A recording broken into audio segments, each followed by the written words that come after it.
अभी तक हमने पढ़ा क्या, हड़प्पा सभ्यता का काल, हड़प्पा सभ्यता का उद्भव।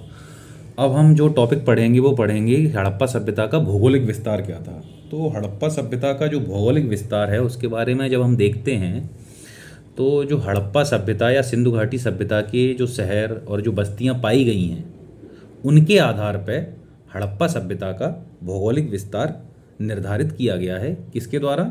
इतिहासकारों के द्वारा या पुरातत्वकारों के द्वारा। तो सबसे पहले अगर हम उत्तर की बात करें, यानी हम चारों दिशाओं में देखेंगे कि चारों दिशाओं में कहाँ कहाँ तक हड़प्पा सभ्यता का विस्तार था, भौगोलिक विस्तार। तो सबसे पहले हम देखते हैं कि जब उत्तरी सीमा देखते हैं तो कश्मीर में एक मांडा जगह है। तो मांडा से हड़प्पा सभ्यता के अवशेष मिले हैं। तो उत्तर में क्या है? मांडा। दक्षिण में है दायमाबाद। दायमाबाद कहाँ पे है? महाराष्ट्र में गोदावरी नदी के आसपास एक जगह है दायमाबाद, वहाँ से हड़प्पा सभ्यता के अवशेष मिले हैं।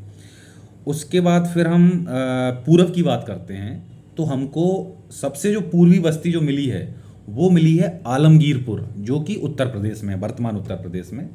और अगर हम पश्चिम की बात करते हैं तो पश्चिम में सुतकांगेडोर एक जगह का नाम है जो कि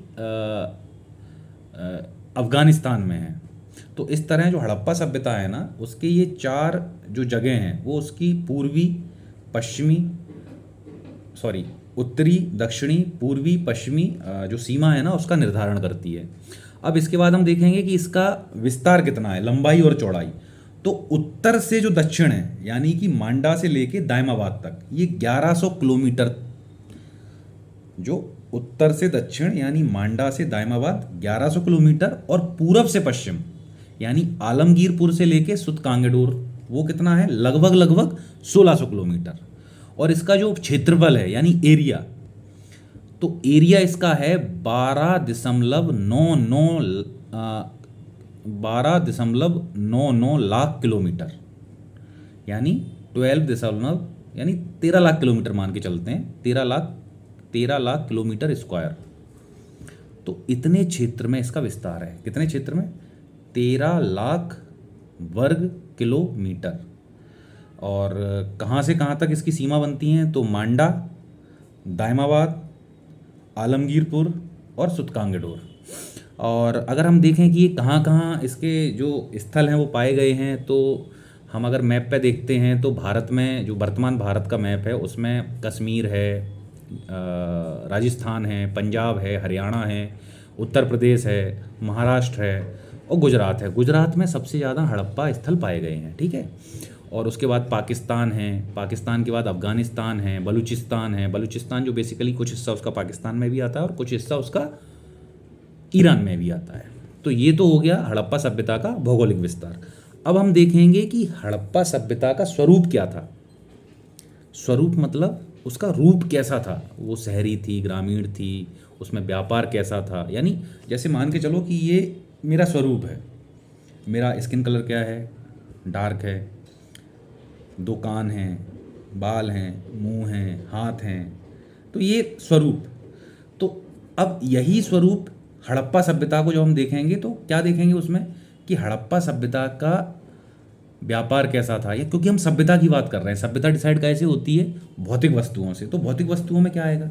जैसे व्यापार, किस चीज़ का व्यापार होता था, या फिर वो शहरी थी कि ग्रामीण थी, या फिर वो आर्थिक रूप से वो पशुपालक अर्थव्यवस्था थी, या फिर क्या बोलते हैं उसको, कृषि अर्थव्यवस्था थी। तो इस प्रकार से हम उसको स्वरूप को समझेंगे। तो सबसे पहला तो ये है कि जो हड़प्पा सभ्यता था वो कांस्य युग था। कांस्य युग का मतलब ये है कि यहाँ के जो लोग थे वो मुख्यतः किस धातु का उपयोग करते थे, क्योंकि धातु के जो बर्तन या हथियार या औजार जो बनते थे वो किस धातु के होते थे। तो सबसे ज़्यादा यहाँ पे कांसे के साक्ष्य मिले हैं, तो इसलिए इसको कांस्य युगीन सभ्यता कहा जाता है। अब कांसा कैसे बनाया जाता था? तांबा और टिन को मिक्स करके क्या बनाया जाता था? तांबा और टिन दोनों को मिला के बनाया जाता था कांसा। अब दूसरा इसका जो स्वरूप है वो है नगरीय सभ्यता। तो नगरीय सभ्यता इसको क्यों बोला जाता है? क्योंकि इसमें जो प्रमुख नगर मिले हैं, प्रमुख नगर जैसे हड़प्पा, मोहनजोदाड़ो, चन्हूदड़ो, लोथल, कालीबंगा, बनावली, धौलावीरा, राखीगढ़ी। तो बेसिकली ये शहर शहर थे, सॉरी, बेसिकली ये जो स्थल थे ना वो शहर थे, ना कि ग्रामीण इलाके थे। ये यानी विकसित बस्तियां थीं। इनमें आज के जो शहर होते हैं ना उस तरीके से नगर नियोजन किया गया था। जैसे कि इनमें जो यानी इसको हम बाद में पढ़ेंगे, लेकिन अभी अपन मोटा मोटा समझ लेते हैं कि शहरी सभ्यता इसको क्यों बोला जाता था, नगरीय सभ्यता इसको क्यों बोला जाता था।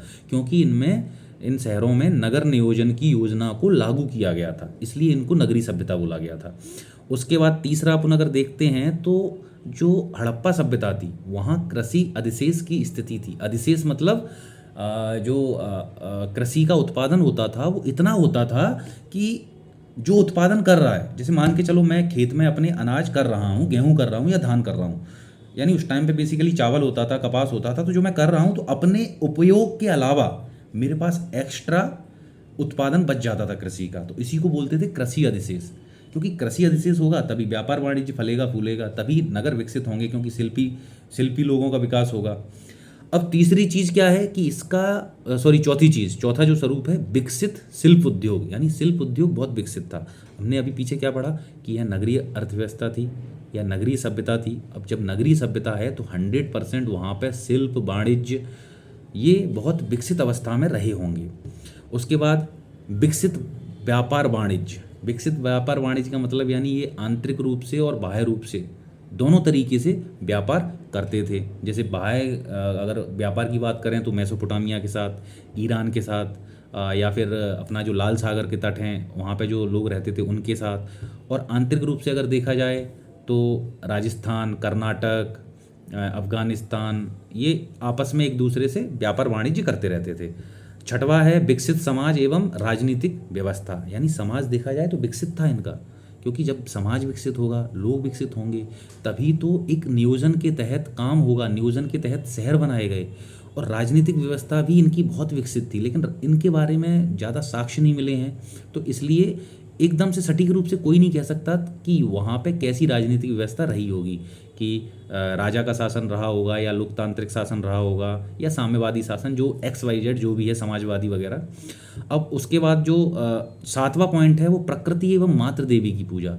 तो यहाँ के जो लोग होते थे वो प्रकृति की और मातृ देवी की पूजा करते थे।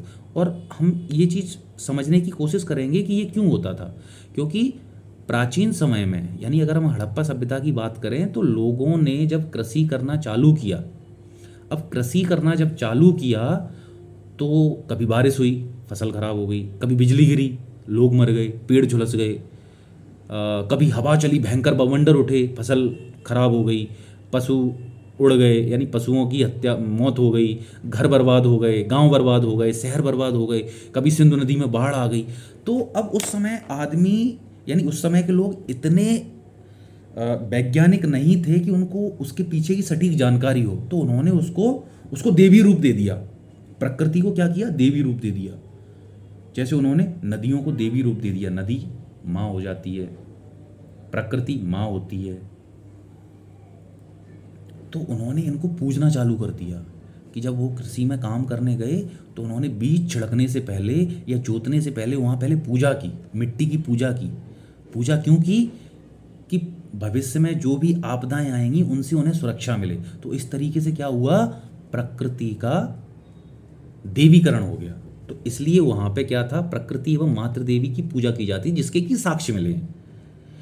उसके बाद यहाँ की लिपि कैसी थी? भाव चित्रात्मक लिपि, यानी देखा जाए तो उस लिपि को अभी पूर्ण रूप से पढ़ा नहीं गया है, लेकिन अभी 17वीं जो अपनी संसद है, लोकसभा है, उसमें अभी एक किसी मंत्री ने ये बताया था कि कुछ कुछ शब्द उसके पढ़ लिए गए हैं, बट पूर्ण रूप से अभी वो पढ़ी नहीं गई है। पर वो लिपि कैसी थी? भाव चित्रात्मक। धौलावीरा से एक बाकायदा अभिलेख मिला है जिस पे वो लिपि लिखी हुई है। कहीं मछली का आकार है, कहीं डंडा है, कहीं ऐसे करके तीर का निशान है, बट उसको आज तक कोई पढ़ नहीं पाया। अब हम बात करते हैं कि वहाँ पे मृदभांड, मृदभांड मतलब बर्तन, कुम्हार के चाक पे जो बर्तन बनते हैं ना, उनको मृदभांड बोलते हैं। तो वो कैसे होते थे? तो वो लाल कलर के मृदभांड मिले, यानी ये हड़प्पा सभ्यता की बेसिक विशेषताएं हैं, जिसको हम स्वरूप बोल सकते हैं। अगर आपसे कोई क्वेश्चन पूछे कि हड़प्पा सभ्यता की विशेषताओं के बारे में बताइए या उसके स्वरूप का वर्णन कीजिए, या हड़प्पा सभ्यता में क्या खूबियां थी उसके बारे में बताइए, तो हम स्वरूप एवं विशेषताओं को ही लिखेंगे, जिसमें कि प्रमुख कौन कौन सी हैं कि कांस्ययुगीन सभ्यता थी, नगरीय सभ्यता थी, कृषि अधिशेष की अवस्था थी, विकसित शिल्प उद्योग था, विकसित व्यापार वाणिज्य था, विकसित समाज एवं राजनीतिक व्यवस्था थी, प्रकृति एवं मातृ देवी की पूजा होती थी, भाव चित्रात्मक लिपि थी, लाल मृदभांड थे। ओके, तो यहाँ पे ये टॉपिक खत्म हो गया, स्वरूप एवं विशेषताएं एवं हड़प्पा सभ्यता का भौगोलिक विस्तार। प्रमुख नगर के बारे में बता ही चुके हैं। प्रमुख नगर कौन कौन से थे? सबसे पहले हड़प्पा, मोहनजोदड़ो, चनहूदड़ो, लोथल, कालीबंगा, बनावली, धोलावीरा, ये 7 सबसे प्रमुख नगर थे। बाकी बहुत सारे नगर मिले हैं, बहुत सारे स्थल मिले हैं, लेकिन जो प्रमुख नगर की बात अगर हम करते हैं तो इतिहासकार ऐसा मानते हैं कि 7 प्रमुख नगर थे।